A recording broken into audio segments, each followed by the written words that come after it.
Explainer: Kim's sister leads North Korea's pressure campaign. Seoul, South Korea.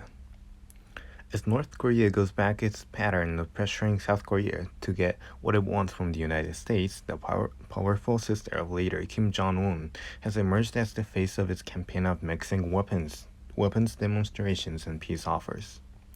If long-stalled negotiations resume, U.S. and South Korean officials will likely find themselves dealing with Kim Yo-jong, whose promotion to a key government post this week formalized her status as her brother's top foreign policy official.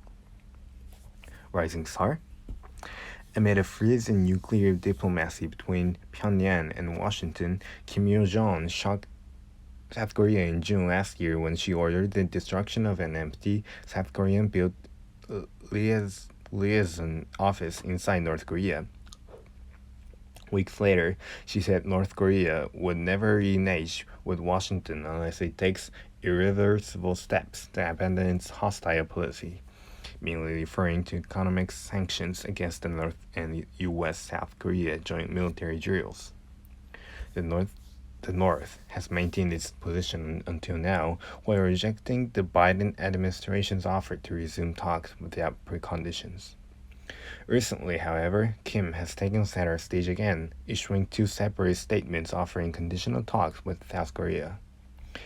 At the same time, the North carried out its first known missile tests in 6 months.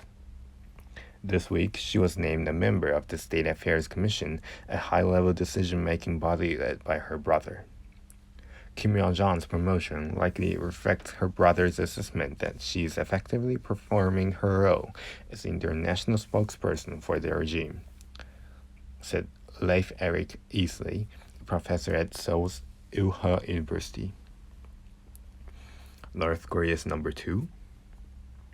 Believed to be in her early 30s, she suffered brief setbacks in January when she lost her position as an alternative member of the ruling Workers' Party's powerful Politburo and was demoted to Vice Department Director of the party from her previous title of First Vice Department Director.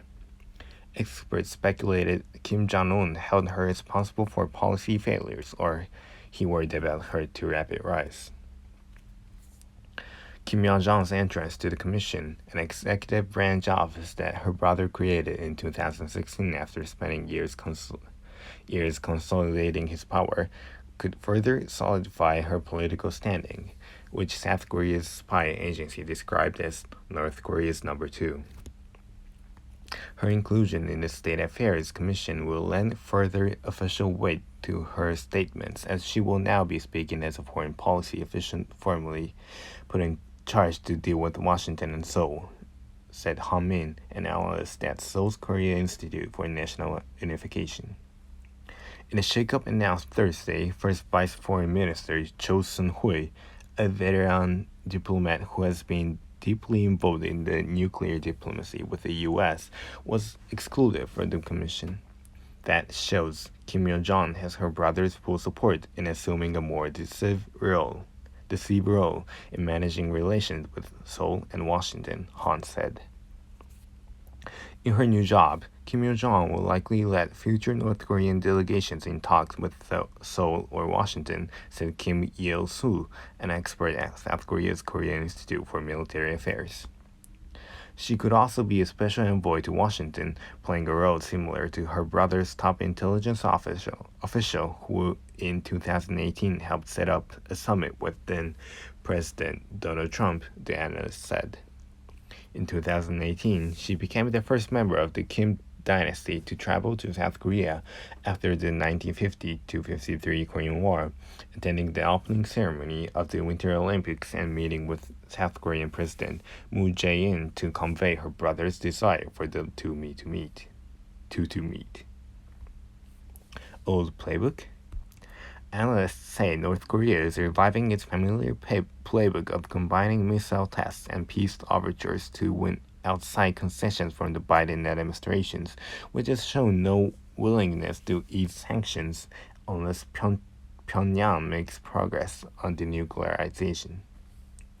Starting September 11th, North Korea has tested a new cruise missile that could potentially carry nuclear warheads, launched a ballistic missile from a train as well as a hypersonic missile still being developed.